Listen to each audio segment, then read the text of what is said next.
Welcome, brave souls, to the chilling depths of horror in detail. Today we are going to share real demonic encounters, horror stories that will send shivers down your spine. First story. Skinwalkers of Michigan. We went back. So a few years ago I posted a story here titled, Michigan Skinwalkers. I'm here to tell you guys, I revisited the state forest. Now I guess originally I added to many details in the original posting because I was trying to recall everything about what had happened. I tend to write down everything I'm thinking, so more details were added than what was needed for the story. So for this one, I'll keep pre-story short and sweet for you guys who just want to know the action. I guess a gear check would be the best starting point here. After my original encounter in 2013, since then myself and my two friends who came with this time have added some weapons to our arsenal. I guess I'll start my weapons. SAR K9, basically a CZ copy 9mm handgun. Takes 15 bullets to a magazine. Sweet little pistol, cheap for its quality. Next up was my brand new Oracle AR, 1555.6 in TE chamber. Semi-automatic, it's an AR. Nothing special. Again, for the sake of the story again, Eric and Justin make a return. Eric brought his S&W M&P Shield .45, coupled with a Remington bolt action 30.06. He's a bit of an overkill guy, whatever, a gun's a gun. We're going to revisit some freaky shit. I don't blame him. Lastly, Justin. He brought a Glock 19 taking 9mm Luger and an AK-47 that he bought because he went full /K/Omando after our first experience. We all know what AK variants fire, but in case anyone doesn't play Call of Duty or Battlefield, they take 7.62 rounds. Camping gear again consists of a simple family-sized tent, a cooler, extra ammunition, and a much more robust kerosene grill, because we still wanted to at least enjoy the trip during the day. The car we took changed as I traded in the beater for a new one. But no one cares. On with the story. Now, I'll reiterate. These are the same woods we camped in close to 5 years ago at the time. And we're camping within 5 miles of where we thought we were the first time. Where we had seen what we thought were skinwalkers the first time. Needless to say, we were freaking out on the drive up, but you know how people are. See some weird shit you can't explain. Go scare that out a second time so you can promptly vacate your bowls a second time. The first day and night were pretty uneventful. We had our tent set up, roasted some patty from a local grocery store before it went bad because coolers aren't great. Drank some light craft beers. Founders is amazing, even warm. We basically shot the shit, and by the time we went to sleep we're questioning if what we saw the first time was even real. The second day up there was even less eventful. Basically spent the day hiking game trails and trying to find something weird in those woods. That night, however, we did hear some screaming and cackling in the woods. Nothing came at us. Not even a weird smell, just a night full of odd noises. Not even the wildlife near us stopped its regular hum. Whatever these things are, they were still there. But they weren't near us. The following morning, we took game trails out towards where the noises had come from the night before, careful of our surroundings, of course. We hiked probably for a mile or two, going on and off the trails as they allowed us, before coming to a small patch of thinned-out trees. Only thinned because a lot of them had fallen down. Most of them had claw marks on them, bigger than any mountain lion or wildcat that might have found itself lost in northern Michigan, but almost too big for a bear claw too, along with the fact that there were too many claw marks in the bark. Again, we're freaking out because whatever the hell was up here last time, it's clearly still air, and clearly still pissed off. Worse yet, we found a spot where it either frequents because the game trails cut off a half-mile before we got there, meaning nothing will come near this spot. Or we found the place near where it lives, which is equally bad because now we've left a scent trail between this place and our camp. and we took mostly game trails here, making the trip that much easier for it. It's midday at this point, so we figured we were probably safe to cut away from this area, find a small stream, and wash away as much of our scent as we could and follow a different game trail back to camp. That way at least the smell on the first trail has a chance to get a little stale before nightfall. That way we also left 2 trails, one of which cuts off, for it to follow, hopefully keeping it at bay until we're ready to nope out of the woods. Of course we were not that lucky. About halfway back to the campsite, we noticed for the second time that the woods were far too quiet for 1 in the afternoon, especially this deep in the woods, and the 3 of us were not disturbing the nature enough to make it go quiet. This was the first warning we had last time. So we started walking at a much faster pace, trying to put ground between us and whatever the hell is out there, which seemed for a long time to be working in our favor. The sounds of nature started returning as we got closer to our campsite. As we got to our clearing, though, the sounds all just stopped very abruptly. The last sound I heard was a bird chirping softly as it flew away. The 3 of us immediately set to haphazardly packing and shoving things into the trunk of my car, while also keeping watch on everything around us. The dead silence of the forest was deafening and must have lasted for an hour after we'd packed, and were waiting in the car to see what happened next. It was clear that whatever this thing was, Skinwalker or not, was just sitting and watching us. Never close enough to be in view, but not far enough away for nature to resume doing its thing. Around 4 the noise of the forest returned, and we sort of relaxed and settled in the car. I got out to make sure the battery was connected and poured some extra gas in the tank from a gas can we brought with us, because no way in hell are we getting stuck up here. We spent that night uneventfully in the car, which was hot and gross. The car, of course, was only about 30 yards from a dirt road out of here, so we decided that we were going to stay until nightfall the 3rd, see if we can at least wing it again, or even kill the damn thing. Why do I do these things to myself? That night all the usual suspects were there.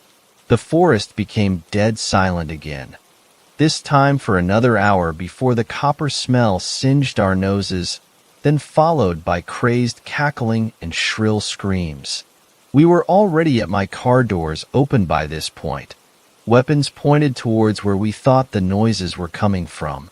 Because A, my car was too damn nice and we're stupid, but B, also because firing any gun in a space that's small without ear protection renders your sense of hearing useless, and we still needed that sense to survive this. Then to add insult to injury, these things started mocking us. They were mocking us about our initial fears from the day before about leading them right to camp because of our scent trails, the way we planned to get back while confusing them hopefully. They had been close enough the entirety of the last 24 hours, close enough to catch our conversations. I say mocking, but the right word is mimicking. It felt like mocking at the time, though. Hearing our voices in the woods, speaking out to us with the same words we had used the day before. The mimicking slowly devolved into less than human sounds, back to cackling and screaming, then into a low growl that wasn't unlike a wolf's, into the screech of pain and terror of a dog, the wail of a brown bear, more cackling. They were doing these imitations for at least 20 minutes before they went dead silent again. Dead silence for what felt like an eternity. We finally got into the car, and while I started the car we heard the cackle of a hyena, over and over and over. I threw the car into drive, and never stopped until we hit the other side of the Mackinac Bridge. Again, not as exciting as the first trip we made, because they were actively after us the first time we were up there, but for some reason they seemed apprehensive this time, or perhaps were circling us more carefully this time. Is it possible even that we found the same ones again, and since we shot at them the first time they were more wary the second? Whatever they are, you guys had made a few suggestions the first time that were pretty close. They seem smart enough to know when a situation is safe or not. They also seem to remember faces and voices pretty well for bump in the night monsters. Regardless, there will not be a third trip, because we're almost certain a third encounter with these things would leave all or one of us dead without a doubt. Second story. I think skinwalkers are living behind my house. This is the second day the animals behind my house has been acting weird. This how it all started. I was hiking behind my house. I have a lot of woods behind my house, and I know a bit of the woods behind my house, but not at all. So I was hiking in an unknown part of the woods, and I smelt a smell that was like a skunk.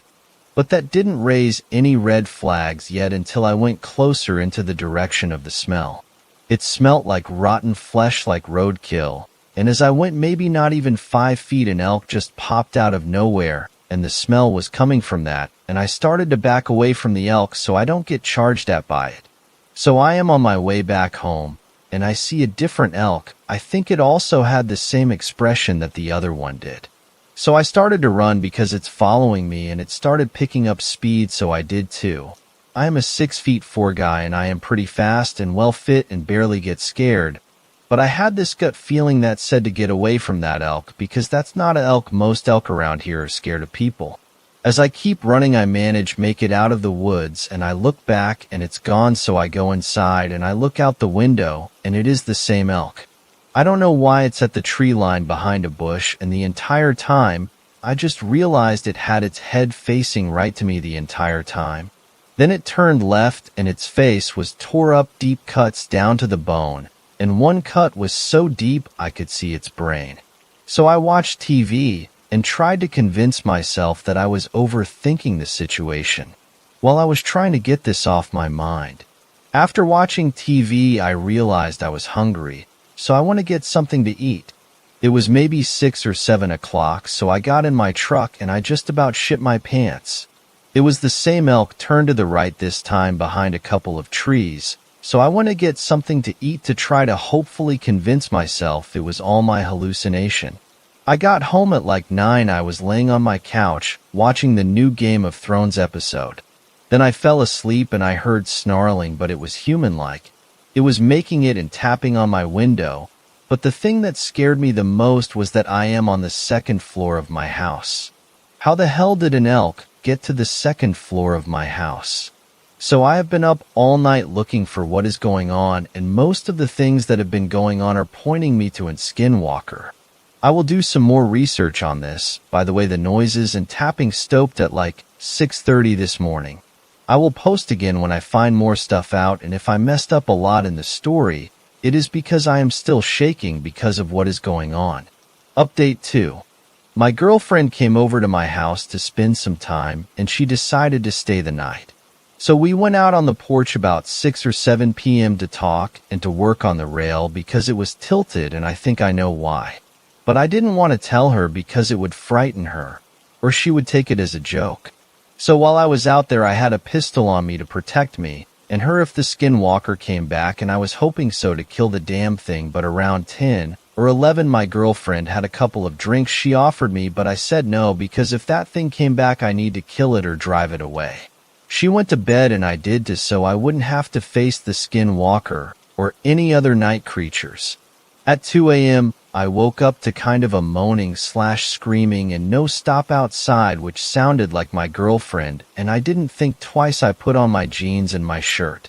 I grabbed my 410 shotgun and ran outside to where the screaming was coming from, and my girlfriend was standing face first into the woods, and I ran as fast as I could to her. I grabbed her shoulder and quickly realized her skin feels weird, like really thin and mushy, and could feel like weird bones, and the hairs raised instantly on my neck. The screaming stopped as soon as I touched her. It wasn't her, so I fell back on the grass, and she turned. It was her, but her face was like disfigured and her eyes were pitch black, and I remembered about reading how skinwalkers could do this and knew if this isn't her, then she is in the house, and this is when the horror sets in. I felt so afraid. Ever know I have a gun? So I fired one shot above its head, and it bolted faster than I could sprint, so I fired one more, and my girlfriend came out and said, "What the is going on?" And we both looked and saw what the skinwalker really looked like. It like a dog with a snarling nose, and it opened its mouth at least 3 feet. Picture what a dog would look like yawning, so I am telling my girlfriend what has happened so far. My uncle knew a lot about this type of stuff. I might drive up to my dad's house sometime to figure out what is going on, but for now I will keep my gun close. I am making my girlfriend carry a pistol. I told my girlfriend to stay the night because if it followed her, it could not just go after her but her little sister and her mother too. But another reason is that I wouldn't be left alone because I was scared shitless even though I have several guns. Skinwalkers are meant to paranoid people, but I don't know what this one is doing. I can't imagine what it would be like trying to kill skinwalkers with a bow. I used to love nature until now it scares me. Sunday I heard screaming in the woods about 4 p.m. and at 12 or 1 a.m. I was laying in my bed wide awake and I heard walking on the roof. I heard thump, thump, thump, then it stopped. I slowly and quietly grabbed my .45 and laid 2 magazines full of bullets on the nightstand. I heard breaking and metal banging and a thud and metal bending. I knew my girlfriend was awake. So I got up and tactically made my way down the hallway. I hear a sound like if you would inhale through your nose and exhale out through your mouth, and as I turned the corner, I saw a dark figure dash like someone sprinting, and I realized that the metal holding the wood in the fireplace was bent and twisted. But how the fuck could the skinwalker fit through there? I can't even fit through there, and it's bigger than me. I don't know why it hasn't killed me or my girlfriend yet, but it's tormenting us for sure. I have been up for 3 nights now. This skinwalker is wearing me out. I sleep during the day now, which means laying down with a gun in my hand and on guard. The skinwalker is very strange, and never underestimate it if you encounter it. Anyway, I told my brother what is going on, and he said he will ask his wife because his wife is Native American and knows a lot about Native American culture, and he will get back to me. My trash was knocked over today and clawed up, and then there was scratches on the side of my house, and there was a dent on the bottom of my garage door. I knew it was trying to get in, so I decided to lock everything from now on. I woke up at 3 or 4 a.m. last night. When I woke up, I had goosebumps. I thought the window was open until I saw 2 eyes staring at me from the top off my window. I knew immediately it was the skinwalker, and it grinned with a huge smile. I was frozen in fear looking at it for 20 minutes, and then the eyes disappeared. I was probably staring at the window for another 10 minutes. The next morning when I woke up, my girlfriend said, "Look at one of the back windows of my house," and there was 2 dead animals. One was half of a baby elk and a torn up adult elk. I am typing this in my truck. I have maybe another 3 or 4 hours at least to get to my dad's house. My girlfriend is at her uncle's house. I will update when I get back from my dad's house and more information. Third story, the Michigan Skinwalkers. Before we begin this story, I've lived in Michigan all my life. I grew up in the Lower Peninsula on the western half of the state. I've never been much of a supernatural believer, but goddamn do I love a good scary story. That is when my life isn't that scary story. A few years ago, I decided with a group of friends to go camping up in the Upper Peninsula. We were meant to stop at a local campground near Sault Ste. Marie State Forest. It was just a few friends and myself, 4 people altogether. We brought some basic gear with us, a single tent designed for a family. So your basic 2 large room tent with the large canopy door right on the front end, and the 4 zip-up windows. We've all seen them on TV or some Christmas or late spring ads. We brought some kerosene grills because hot damn it ain't no camping trip without cooking on the grill at least once, and we brought fishing gear and some change of clothes, as we plan to be here for a few days, 3 at the least, 5 at the most. Just a buddy trip, you know. I brought one of my personal favorite rifles, my Weatherby Vanguard with some .257 WBY. Ammo boxes, figuring that as long as we were going to be so far north, I might as well pack a rifle. Even if I didn't take pot shots at squirrels or some lost coons, I knew that the area was known for brown bears and wolves. The Weatherby is a bolt-action hunting rifle. It doesn't have a huge range, isn't even well respected for what it is, but it was a good shot. And if you know what you're doing without a scope on it, you can still score 1 to 2 shot kills. I'll call my friends Justin, Eric, and Joe for the sake of the story. Justin brought his dad's Cooper M52, another bolt-action hunting rifle, taking .280 Remington rounds. Eric decided this trip would be a good time to test his new Remington R-15 semi-automatic, accepting .30 RAR rounds. Finally, Joe brought a family-favored CZ-550 hunter rifle, taking .300 Winchester rounds.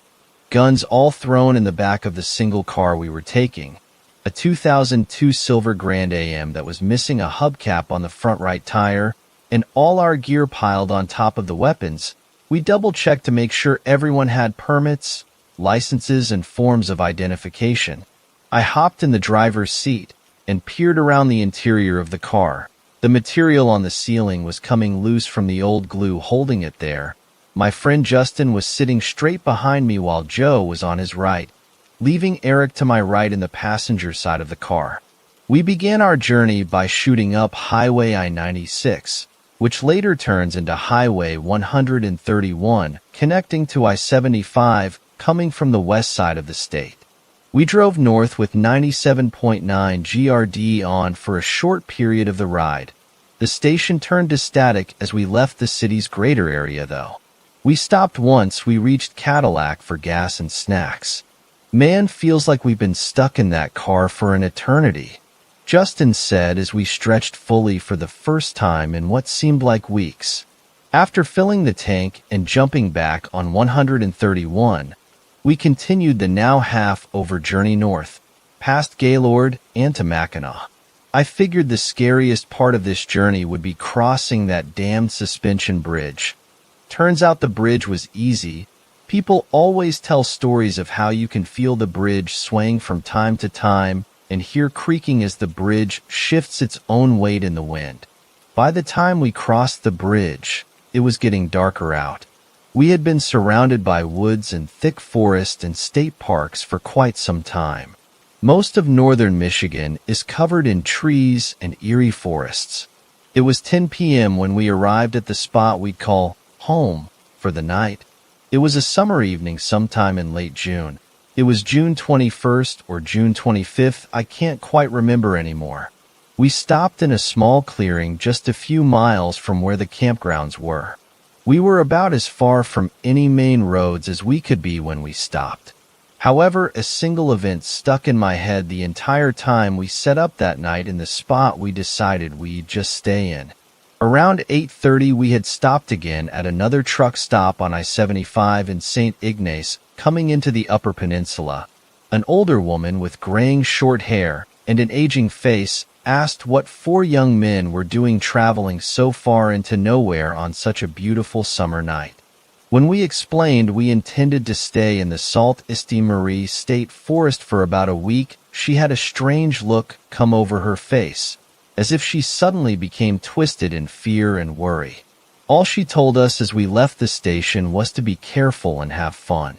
We thought nothing of it, just a kind older woman worried for some young kids who surely had no outdoor experience.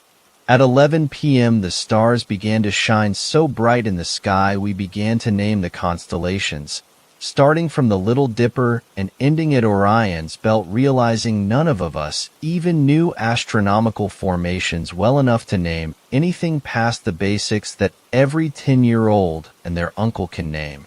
By this time we had a campfire roaring 8 feet in front of the family tent we brought along. Most of our stuff was inside of the tent now. I had brought my Weatherby out to see if any critters of the night wanted to poke their heads out. Eric had his Remington R-15 out as well. The other 2 guys' rifles were in the tent, just inside the doorway. We sat shooting the shit for a few hours, roasting marshmallows until the fire began to die down, talking and having a good OL time. We hadn't brought any drinks other than a 12-pack of cola which we smashed in the first 2 hours, which left us with bottled water basically. We had no issue with that though. Around 3 a.m. Joe got up and piled some wood on the fire to give it a breath of new life. Suddenly I noticed something.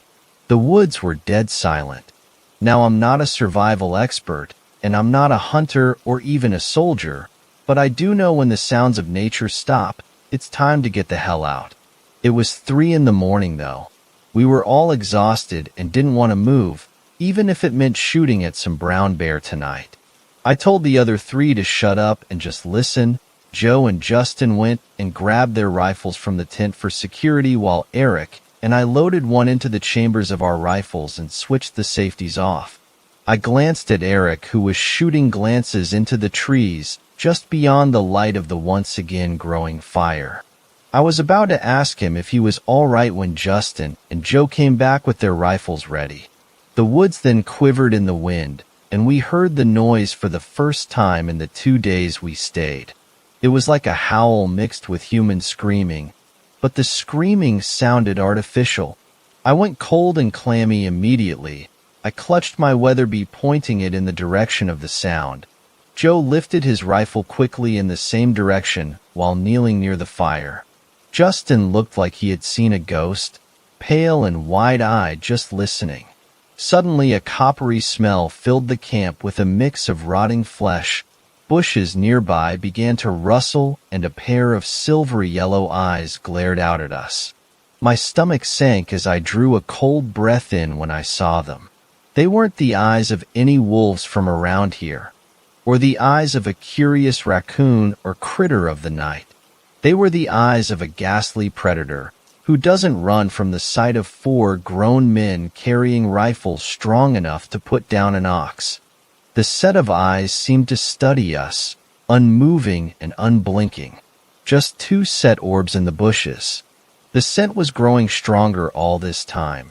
We began to hear more rustling from the eastern side of the clearing, the original set of eyes being to the west.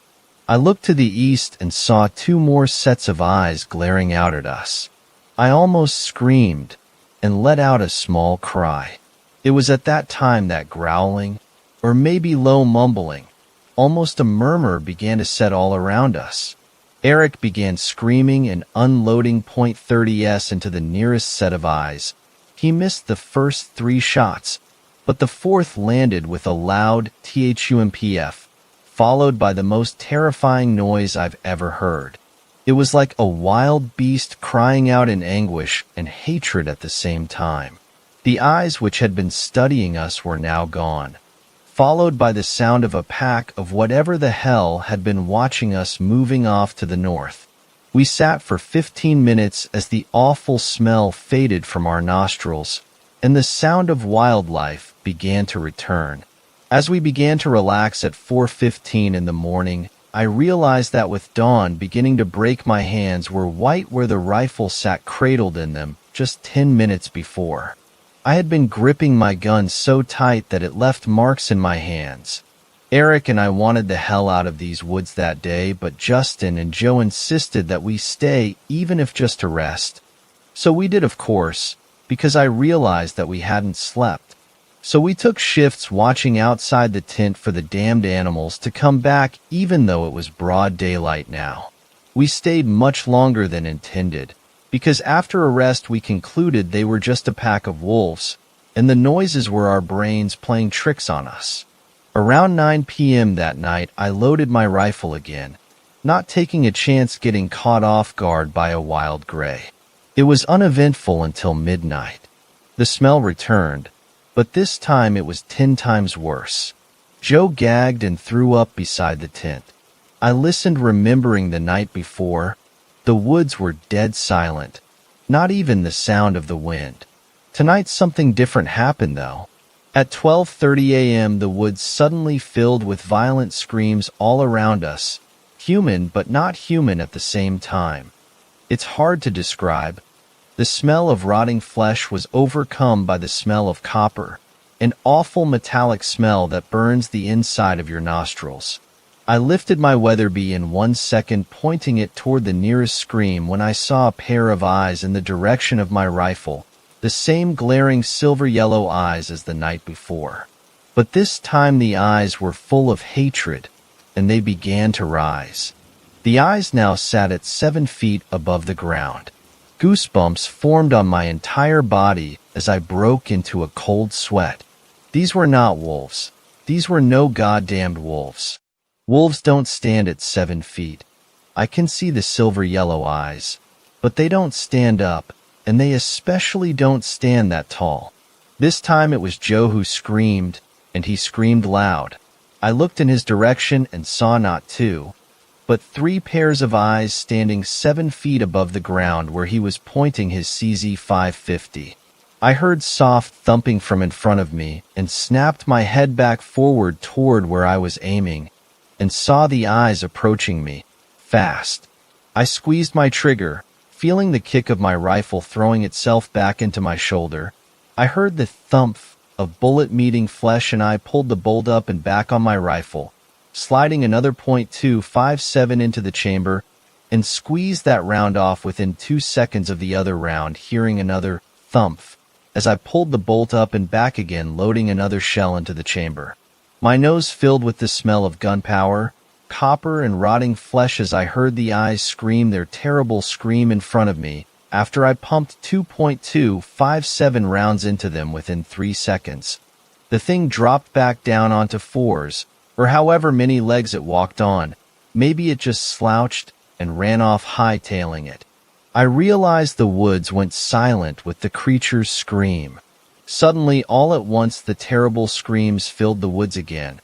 I hadn't realized it, but Eric, Joe, and Justin had been firing their rifles while I was taking shots at my target. The air was filled with gunpowder and the sound of 4 grown men breathing frantically while working new magazines into their rifles in the midst of a living nightmare. Suddenly, from the south, just behind our tent, a large thud grabbed Joe's attention, and the sound of canvas material shredding made us all 180 and fire into the back of the tent, eliciting another loud scream of agony and hatred from one of the beasts as it ran into the cover of the forest. However, we quickly judged that they were just running back to cover. We realized that our bullets were only hurting them. They were not dealing real damage. This terrified us. How long can we keep these things at bay while we can't even really hurt them? I then realized I hadn't even seen one yet. Just the glare of their eyes in the bushes. We grabbed our ammo and began to walk sideways to the silver Grand AM parked 30 feet away. The eyes, now 10 pairs altogether, glared at us while studying our movements. We made it to the car and jumped in quickly. I shoved the key into the ignition and twisted. Nothing. The car wouldn't start. I nearly crapped myself from fear. Now we're stuck out here with God knows what, and no way out other than to trek the 5 miles to the closest truck stop, which was a curt hell no. I had opted to change the motors in the windows of my Grand Am into manual levers, and the motors in the windows were crap and slow anyway. So we all rolled our windows down enough to point a rifle outside the car. When we did, the car filled with the smell of rot. Suddenly, not even 5 feet in front of us sat a pair of the hate-filled eyes. I decided to test something and switched the brights on. The lights glared to life. This told me that the battery wasn't dead, which was a short-lived relief, as what I saw scared the shit out of me. The creature quickly moved outside the reach of my brights, but not so fast I didn't catch a glimpse. It was a sleek reddish-brown creature, almost resembled a wolf, but it was far too long, 3 feet too long. I saw gnarled teeth and 4-inch black claws, almost like a dog's. Eric let out a whimper from the passenger side seat. I almost thought he saw what I did, but when I looked over, my heart turned to stone. A single pair of silvery yellow eyes shone not 3 inches from his window. A low whine, gaining in intensity, began to grow near the car until it was deafening. After that, I blacked out. I woke up the next morning next to Justin. The sun was blazing, and the clearing didn't show any signs of what happened the night before, not even shell casings from the fired rifles. A forest ranger's Bronco was parked 10 feet behind my Grand AM. The ranger was talking to a terrified Eric while Joe was sitting near the fire on a log we had used to sit on the last 2 nights. The ranger told us to pack up and get out while we could after hearing our accounts on the story. said that it wasn't uncommon for travelers and campers to just go missing around here and show up again on the side of the road as totally different people. At that, we all rushed to get our licenses out and prove that we were us on the ranger's order. He said we were lucky to be alive and wouldn't say anything else as he watched us hurry and pack what few things we had that weren't destroyed. The camp was ransacked. Little to nothing remained useful other than our rifles, except my Weatherby had a small scratch just before the butt of the gun. The scratch resembled one of the eyes of the creatures from the night before. After we packed, the ranger gave us a jump even though the battery was alive, and well, last night, the ranger insisted. The Grand AM fired to life. I asked the ranger why he had responded. People from the camp a few miles out reported screams and gunfire from this direction. He responded in a short manner. He watched us drive away, and then I realized, thinking back to it, how stiff his movements were and how rehearsed what he said seemed. Almost inhuman. I drove back to I-75 and booked it at 80 miles per hour to 131 back toward home. We never spoke of the occurrence again, and agreed that our big adventures would consist of just staying at each other's houses from now on. I still hear faint howling and imagine the hateful eyes outside my window from time to time, forcing me to close the blinds to tiny slits while loading my Weatherby and laying back in bed with the safety on. Fourth story. The Skinwalker. So I don't know how long I have before I have to move again, but I'm being followed by a Skinwalker. It happened last week as I left the store and started my walk back to the house. My friend had mentioned an abandoned barn off the side of the road just over 2 miles from the store.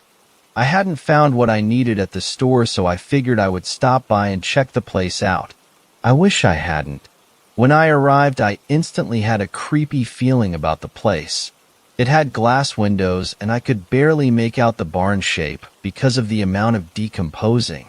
I quickly found an entrance into the barn and began my descent into the darkness. I pulled up the flashlight on my phone and moved swiftly through the main area of the barn. Surprisingly enough, the second floor was still intact. I located the ladder and climbed up to the second floor. The first thing I noticed was the hole in the wall to my right, just barely enough for me to fit through. I decided to check the hole first before moving through the rest of the second floor, and that's when I saw them. 2 red eyes stared at me from the darkness within the hole in the wall. I called out, "Who's there?" as I pulled my pocket knife out from my waist. The eyes got closer, and that's when I saw that it was my friend. "Kevin? What the hell, man? Why didn't you tell me you were here?" That's when my phone rang. I answered it, and it was Kevin's brother. "Hello?" I said. "He's dead. Kevin is dead, and I don't know what happened." I was confused. Kevin was right next to me. How could he be dead? And that's when I saw Kevin's body drop lifelessly to the ground. The next thing I knew, somebody else was walking out of the hole. It was my brother this time. I called his phone but got no answer. I called my parents and got no answer. I called his girlfriend. She answered, "Hello?" I quickly asked her, "Where is Seth? Have you seen him?" She replied, crying, "He died a couple of hours ago from a heart attack." That's when it spoke to me. You shouldn't be here. I bolted down the ladder and took off towards my house, running as fast as I could. I found a dirt bike on the side of the road, and to my surprise it started right up. I booked it to the house, and that's when I realized this thing was keeping pace with me on the bike. Its face looked like it was falling off, and it just looked at me with those 2 red eyes. When I finally arrived home, I slammed the door shut and locked it. I went into my room and locked the door. I could hear it scratching my front door. I finally got some sleep, and when I woke up the next day, everything seemed fine, and for a second, I thought I had dreamed it all. That is until I opened the door, and engraved were the words, "You're next." Fifth story. Mother's first belief of a Skinwalker. Living on the reservation, there is always talk of Skinwalkers, even though as Navajos we're told not to discuss them. My family is a little different. as my grandfather would say. That's all a bunch of bull, because the more you're afraid of skinwalkers, the more they will dwell on your fears. So, my family discusses skinwalkers freely. This story is of my mother's, and as a filmmaker, I'm actually writing a short film on her experience because I find it most terrifying. My mother was around the age of 10 and lived with her grandparents in Nashville, New Mexico. If you've never heard of the place, it is pretty much a desert with your neighbor's faint light in the distance being the closest. This was in the early 70s, and in that time electricity and running water for a lot Navajos in that area was not possible. Their homes and Hogan's light source came from the fire stove or candles. Hogan's were traditional homes in the shape of an octagon covered with wood and mud. One evening my great-grandmother and my mother were in the Hogan, as my great-grandfather was in the nearest town getting supplies. My mother was working on her homework with a candle on the desk, and my mother sat across from her at the other end of the Hogan knitting. The only sounds in that area are of that of insects lurking in the night or their horses and cattle already huddled in their corrals. There were faint footsteps that could be heard approaching the Hogan. My great-grandmother immediately stopped knitting, trying to listen if she was hearing the sound correctly. My mother stopped and looked in my grandmother's direction as she too felt like something wasn't right. There was a knock at the door, and in Navajo my grandmother was asking if that was her husband, but there was no response.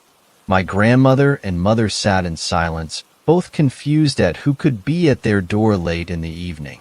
The footsteps continued to walk towards the little window just above my mother. My grandmother looked in the direction of the window with horror in her eyes. She told my mother in Navajo to not look at the window, but my mother in her description is once you tell someone not to do something, your ultimate reaction is to do it. My mother slowly moved her head in the direction of the window and could see a dark figure with white eyes staring at her. My mother immediately froze as my grandmother took the chance to walk towards the window, coming face to face with the figure to close the curtain. My mother lunged at my grandmother, holding her, knowing this night would be the first time she'd experienced true terror. Fast footsteps of an animal trotting to the door caused my grandmother to yell at the figure to leave them alone, but the door handle began to rattle. My mother began to cry when the beating of the door seemed as if the figure was going to break in. However, it stopped. There were sounds above the Hogan, as if a dog had somehow gotten on top, as the many footsteps didn't sound like that of a human. However, the footsteps came to a halt as a truck could be heard entering the area. My mother had a sense of relief that it was her grandfather that had finally come home. He got out of his truck and approached the front door. My grandmother already had a sense it was him as she unlocked it for him, crying at what they had just experienced. She told him everything, and my grandfather, that has no fear, looked for his shotgun and approached the hills next to their home. My mother said he was yelling in Navajo, telling the figure to approach him and to stop being scared, lurking around in the night. My mother from that day forward continued to have many other experiences. I hope to finally finish my short film on this story for you all to see. 6th story. A skinwalker is killing our cattle. My family has owned the property we live on for nearly 300 years now. My ancestors came over from Europe and settled here, helping to found the town I live in. And over the years, the amount of property we have come to own has reached 600 acres. Now, the land acts as a farm. We have cows and bulls and donkeys. That being said, it isn't a dairy farm, and we don't butcher the cows. They're really just big pets, honestly. We have had this land for so many years, and it has acquired a pretty hefty property tax over these past few hundred years. So naturally, we turned the land into a farm, and now the animals lower our property taxes. With that in mind, we care for these animals just as they are pets and love them dearly. So, it is no surprise that we are devastated when anything happens to them. Occasionally they will get old or sick and have to be put down, or they die naturally, which we have a vet that comes and takes care of them when that is the case. Other times, since the property consists of open fields and hundreds of acres of dense woods as well, wild animals such as coyotes, and what we believe have been mountain lions or maybe even bobcats, have attacked our cattle. We have hunters that come and take care of the coyotes for us during coyote hunting season, but like the reports say online, there aren't any confirmed sightings of mountain lions in New Jersey, though my dad swears he has seen them, or at least something that resembles one. Plus, some of the attacks to our cattle are far too gruesome for something as small as a coyote to have done. The other attacks, I was too young to remember, and my dad probably grazed over the details as to not freak me out anyway. But this one happened just this past week. I have been thinking about it a lot. I can't get the sight out of my head. All I can see is torn flesh and blood everywhere. It painted the grass such a dark red it nearly looked black. Once a few years ago I had been tie-dyeing shirts and spilled black dye on the grass, and that is exactly what it looked like. So much of it, and it wasn't just around the calf. There was a trail that, as I followed it, went off back into the woods, as if whatever did this got so covered in the blood of its own, doing that it left a trail behind it as it reverted back to, well, wherever it came from. One of our cows had given birth to a calf that had been too frail and weak to be left out in the fields alone with the other cattle. When this happens, we take the calf back to our own house where we have a calf hutch. For those of you who aren't familiar, they look sort of like little igloos almost. They are these small little huts that the calves stay in, and it gives them a safe, dry, and warm place to stay. Obviously, we can't bring the calf inside with us as it is a farm animal, and the pole barns are up the road from our residence on the property, so we keep the calf hutch in our backyard.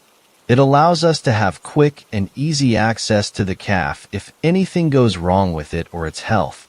We usually keep a calf like this here at our house for at least a few weeks, to bottle feed it and help nurse it until it is strong enough to return to the field with its mom and the rest of the nearly 150 other cattle. This calf was no different. It had been staying with us for about 2 weeks, and it was getting healthier and stronger by the day. Friday night of this past week, as my dad was falling asleep, he said he heard animal noises in the backyard, but this was nothing out of the sorts. Our backyard was lined by a section of woods, and there were squirrels, deer, and other wild animals that made noises, well, nearly every night. Looking back now, every part of me wishes he went out to check it out, but how could he have known that something was about to brutally murder our calf? And if he did, maybe it would have tried to go after my dad too. The next morning, we woke up and went outside to check on the calf and give it his bottle. But we were not greeted by the cute and fuzzy calf, excited for its milk like we were expecting. Instead, we walked to the backyard and found a massacre. The calf was still alive. That was the worst part. Its organs and intestines were exposed to the cold, dewy morning air. The grass was black, stained with so much blood, and the calf was twitching, convulsing. I have no idea how it was still alive. Whatever tore this calf apart had every intention of killing it. But why? No part of the calf seemed to be missing. There were no teeth marks anywhere. Sure, the flesh was strewn about in a haphazardly made ring of organs and meat and skin, but it was all there. Nothing was gone, as if the animal ate part of the calf. And the marks made by whatever animal, no, whatever creature, did this, they weren't small claw marks. No, they were long and wide. They looked like goddamn marks made by Wolverine from X-Men or whatever. It was chilling.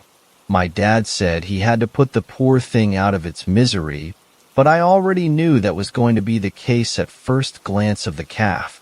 There was no way, by science and medicine, even by magic or miracles, that this calf could be saved. It was a corpse, still barely alive, but it was a corpse. I couldn't watch. I didn't want to see this animal go through any more pain or torment. Plus, when an animal dies, it only convulses and writhes around more for a minute or so after it dies. I couldn't bear to see that. So, I followed that blood trail that I mentioned earlier. Whatever this was that murdered the poor baby cow, it had left a trail back into those woods on the border of our yard. And not like a trail of dragged blood, but a trail of bloody footprints. Yes, they were footprints, not paw prints from a coyote, wolf, mountain lion, bobcat, or any natural wild animal. Instead, they were footprints of human-esque feet. They were elongated, and I could even see talons or claws maybe, where the bottoms of the toenails might have touched the ground. Whatever it was that did this, though they resembled feet of a person, it was not a person. It was not a wild animal, but it was somewhere in between. A skinwalker is my best guess. This land that our property lies on, from what I vaguely remember being told from when I was a child, was once the land of native people. Maybe I should find out more from my dad. If you guys are interested, I'll try and do my research on the land and find out more about what it used to be before my ancestors turned it into our property. 7th story. I think there's some kind of skinwalker living outside my house. I just have to get this off my chest. I've lived here for around 7 months, in a small town, and I live near the outskirts of the town with a decently wooded area around my house. I live alone with my animals, 2 dogs, and what used to be 3 cats. Until one night I let my cat out because he was usually able to manage himself for an hour or 2 while I watched TV, and he'd come back inside for food and to sleep. Though, that one night he didn't return. I didn't think much of it, so I went to sleep, only to wake up in the morning and see him on the front porch with his side ripped open and his organs poured onto the porch. His eyes were scooped out of his head, and he was left there with 3 deep claw marks all along his back, so deep down that you could see his spine poking out of all 3 of the gashes. I was so thrown off by the whole series of events that I took the day off for work. I asked my neighbors about it, and they had a weird reaction to it. They kept trying to tell me that it was some wild animal, like a bear or something, and they were really assertive with it, so I just didn't bother mentioning it to them anymore. Then I mentioned the entire ordeal to my mother, who I should say now is very spiritual. As I was saying, I mentioned it to her, and she lost her mind when I got done telling the situation to her. She kept telling me that she was going to cast a protection spell and come over later and cleanse the house of all the negative aura and stuff like that. I haven't left my house for a couple days since it happened, and my mom hasn't showed up yet. I've just been scared of going outside alone, so I only go out whenever I walk my dogs. Until what happened a couple hours ago. I saw the exact cat that got killed, walking around outside, meowing and scratching at the door to be let in. I was watching it intensely from my windows while avoiding eye contact at all costs. Or should I say, it stood up on its 2 hind legs and looked over towards the house, walking into the woods and out of sight. God, I'm so scared I really don't know what to do with myself. I'll just keep my eyes on watch and hope everything ends up well. I've told my friends about it, and I'm just being paranoid about the whole situation and that I should just stop caring about it. What do I do when I'm watching this happen in front of my eyes and I'm the only one to be able to tell it to people? I'm scared. I don't know what to do. So I'll just see how the days turn out. I hope it all turns out well and I live in the end LMAO. Thanks a lot for watching the video till the end. Subscribe to our channel Horror in Detail. Drop your opinions/suggestions in the comments section and like the video as it helps with the YouTube algorithm.